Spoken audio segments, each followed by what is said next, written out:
With Russian President Vladimir Putin's main rival, Alexey Navalny, in jail and his anti-corruption foundation now declared an extremist organization, Putin's administration has effectively closed off almost all avenues of legitimate opposition to his government. All was bad in this trial. We couldn't even talk about any sort of adversarial system or equality because we filed some 25 petitions and all of them were rejected. The judge didn't want to hear us, though we made mincemeat of all the so-called evidence brought by the prosecution. The authorities now have the formal power to jail activists and freeze their assets. Navalny's allies had already disbanded their groups in anticipation of this ruling. Another opposition politician, Dmitry Gudkov, has gone to Ukraine after being warned by people close to the Kremlin that he'd be arrested if he stayed in Russia.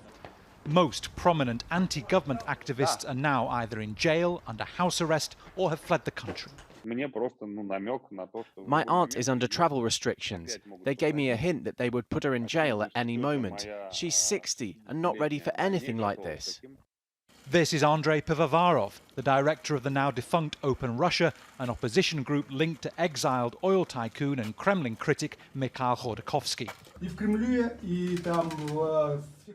In the Kremlin, everyone knew I was going to run for parliament, he said, after being taken off a flight last week that was about to take off for Poland from St. Petersburg.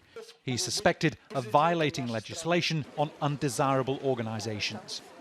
The court ruling bans Alexey Navalny's allies from parliamentary elections later this year, leaving few options for those wanting to take on Putin's United Russia party. This looks like the final blow to a political network built up over years by Alexey Navalny to challenge Vladimir Putin. The opposition politician's supporters say they'll still try to use tactical voting to undermine support for the pro-Kremlin United Russia party. Bernard Smith, Al Jazeera, Moscow.